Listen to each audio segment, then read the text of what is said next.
And boom, just like that, Phil Hughes back just after the President talked about the fuel subsidies there coming to an end. See, it's back across major cities in Nigeria now. Come to work this morning, I saw queues already building up around Bega with filling stations either short or overwhelmed by buyers as many motorists scrabble to get petroleum products hours after President Bola Tinubu announced that the government will put an end to the fuel subsidy regime. Quite a welcoming gift there for the new president. Some are against the immediate removal of subsidy, while others believe it's time for Nigeria to do away with fuel subsidy. And definitely, we know subsidies are a very sensitive topic. We've seen how that's impacted other countries when they try to take off subsidies from bread, for instance, and wheat. And we see here motorists already reacting to that news there, with some of the sellers there already shutting down some of their stations, waiting for the news to filter in. But that's what we see right now. Looks like the field queues are back. Hopefully, this does not last. All right, joining me now is Mr. Orji Demezwe, CEO of Flame Academy Consulting, joining me right here in the studio. Good morning. Yeah, morning, Ladi. It's always a pleasure to be with you. Exactly. Congratulations. It's a beautiful studio, by the way. Thank you. It's my first time being in this studio. Thank you. I'm used to the other studio. So wonderful job you guys are doing. Thank you so much. Keep it up, please. Yeah, great to have you here. And I guess it's a new era right now for us in Nigeria. But it's quite a sour welcoming we're giving the new president with the field queues back right now. How are you seeing it? Yeah, well, it's quite worrisome. The kind of statement our new president made yesterday. I think it was a bit unguarded. I thought he would just have, taken the opportunity of the inauguration to just thank Nigerians for the opportunity to lead us, and make general statements, and then go back to the drawing board to sit with his team before they will now announce this kind of thing. You can imagine what has happened this morning. Even on my way here, I chose to, find my way without my car, and I found that everything has just gone double. Those who experience the usual daily commute through the buses, fares have almost tripled, not just doubled. Petrol has become very scarce, even in Lagos, in my area, and then there's that tension, that gloom that we're going to get to the worst situation right now. So that statement, I think, wasn't necessary. Even though we know that subsidy removal may come sooner than later. Because we've all been clamoring for it for a while now. We are not clamoring for it. We want the subsidy removed. We want it to be removed, but want to be removed responsibly. For me, the concern is not, there's no doubt in any reasonable person's mind that Nigeria needs to remove the subsidy to remove the drag on our revenue, of the fiscal drag we have through the subsidy. But the point is that on whose shoulder will the hurt be? Should the government continue to behave as if there's no problem, live on the largesse, travel around the way they want, use billions to repair things in the Aso Rock, and they carry on the three levels of government that are still eating us very deep, no adjustments. We carry all the aids and everything, spending like never before, in all kinds of frivolous expenses, and then we only want Nigerians who are already very, very poor to keep adjusting subsidy. What we're saying is government should do the minimum responsible thing to do to justify the trust. The issue here is the economy of trust. And I wrote an article on this several years ago. The economy of trust is a kind of economy we ignore in this country. Without mutual trust, leaders can hardly pull through even reasonably considered policies. What do I mean here? If government has shown some goodwill towards citizens by ensuring that all our refineries are working, the transport system is so efficient that even when they remove the subsidy, federal government can find, that there are systems in place to cushion the multiplier effect of the inflation through transportation and all of that. If government has tried to cut down the level of careless spending and remove all the loopholes in governance and the corruption, trust me, even if they don't do it 100%, when they begin to take steps in the direction, it's easier to convince Nigerians to remove subsidy. But from the president's speech, do you believe he means to do this immediately? I don't read him as meaning to do this immediately. I understand that he wants to, create that impression that, oh, we want something new for the country because people know that subsidy needs to be removed. But they need to be careful about it because it's going to, get this country going into some kind of turmoil. Already Nigerians are suffering, very, very deeply. Inflation is very, very high at this point. People cannot afford to feed. People still earn about 30,000 naira a month. And, transport is now, going off the roof. How do you want them to survive? A bag of rice now is about 50,000 or more. And then, basic things you can do, and you have a family of 4 or 5, for example, and you're feeding them under 30, 40,000. Even in the private sector, people that have master's degree in this country are still earning less than 50,000 naira. In the current situation, everything has doubled in price, food stuff and everything. And by the time, of course, we have to face the reality of subsidy removal, but at this very point in time, we need to think about it. It may not be a total removal. They have to find a way to face it. We have to gain the confidence of the Nigerian labor. Yes, one of the conditions was that for subsidy removal is that we get our refineries actually working. Okay. But we have the Dangote refinery coming on stream. Dangote refinery is a private enterprise. Government is only an investor in that system. Nigerians have, we have tried to, live in some fool's paradise. Oh, Dangote refineries. Congratulations to Aliko Dangote and his group. Government must not take glory for that project, even though they invested in it. Now, we need to see a clear agreement, or partnership or swap or whatever, is going to fuel that refinery to work. The refinery is not going to refine water. They're going to refine crude. What is the template for NNPC now to supply crude, at a very reasonable price to that? Because if they get the crude at normal price, they can't do any magic. They will still refine and bring it out at another, global price of, let's say, average of, let's say they get it at, normal price. It may come out at about 500, 600 naira. All we are not going to be saying is, okay, even if we now have to subsidize petroleum product, we are subsidizing our own country, our own, economy. We are paying Dangote that subsidy, and it trickles down to the economy, people employed and so on. Because for now that we import this product, we are just importing unemployment. But with the huge amount of jobs that the Dangote Group will provide, even if we subsidize it, we know the money is still coming within us. He pays tax from there and everything, and then Nigeria is better off than when we import it. But the question is, what has happened to our Kaduna refinery, Port Harcourt refinery, and other refineries that we have in this country? What has government done with all the staffing, all the budgetary allocation to those refineries? What have they done to show goodwill that we want to refine our product? If those refineries are working, join with a partnership with the Dangote refinery, I'm sure there will be a show up of confidence, and we can say, let's see this subsidy removed totally, because the shock absorbers are there already. So beginning from there, I'm sure you want to set an agenda for this government, and we can go ahead and do that. But subsidy removal may be the first thing, but that we'll discuss here. But what I want to say, so the best way is to a phased removal. A phased removal for me is preferable. Not just phasing, but beginning first. But can we even afford that? We can afford to remove the subsidy. But what I'm saying is that there must be that building of trust. And you don't build trust by talking carelessly. The kind of statement that was made yesterday, I think, was a bit careless. It doesn't show sensitivity to what the country is going through right now. So, and that's very important. And another area that this government has to show sensitivity is in the feeling Nigerians have generally. There's no doubt, even from my personal findings, that many people still feel aggrieved with the outcome of the last election.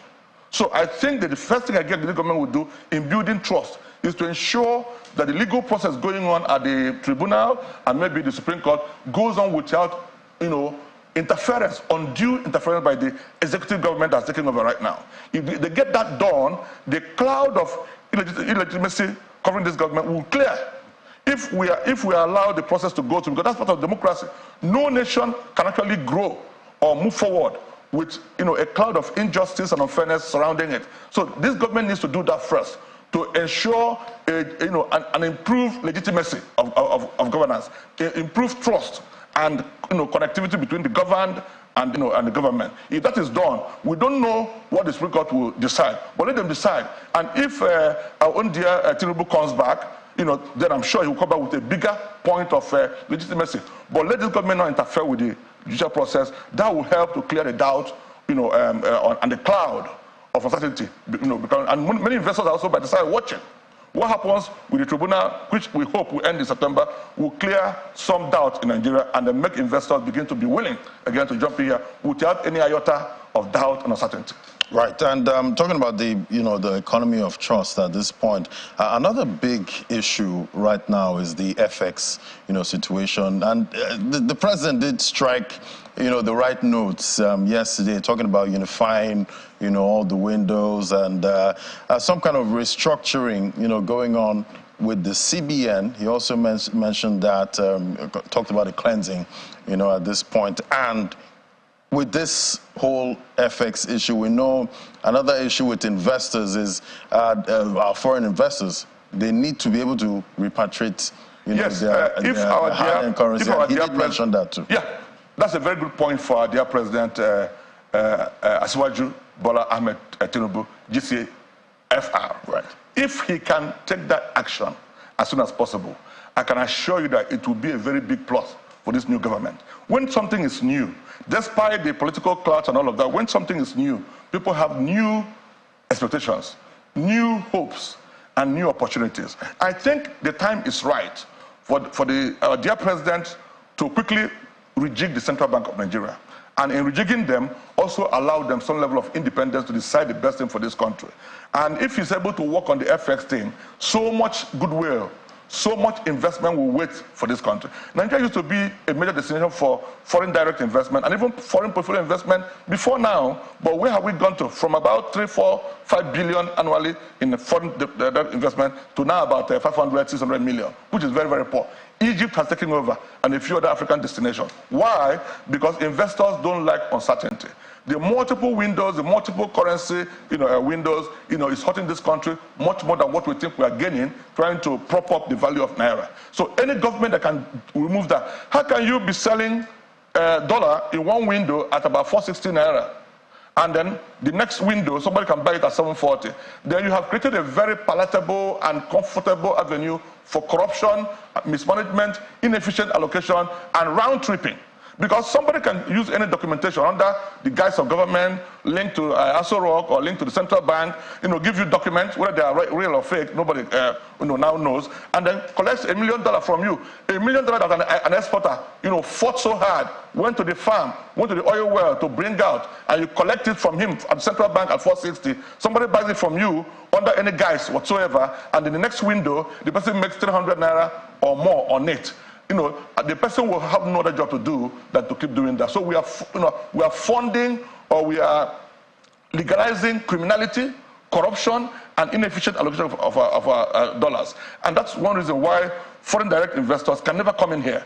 Portfolio investors have run away long ago, and all the international money transfer agencies have also left us.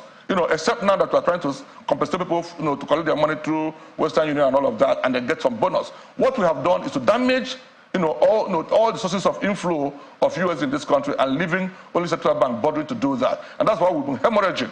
We've been bleeding badly on our foreign exchange reserves and so on because of this total defense of naira. We believe that naira should be given its fair value, which will be fair to Nigeria and the international community. We cannot afford to play. But there's also a risk to floating. When you float it, yes, there will be an immediate jump in price of things. But let me take you on this journey, Ladi. Sometime in 2014, let's say 2016 or so, when we were talking about this floating, when it appeared, then we were at around 200 and 225 naira per dollar. And some of us were saying the international community actually estimated the value at about 250, not very far away from what we kept it at.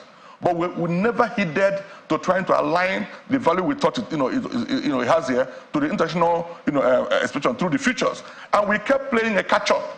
Each time we refused to float it and take that pain once and for all, like Egypt did 2016, 2017, we keep showing that we're not serious to attract investors. And then what happens? The thing keeps going away from our control, and the central bank keeps technically revaluing, depreciating and devaluing at the same time. And even though we're at 460, you and I know that people get this dollar for their legitimate transactions at above 740.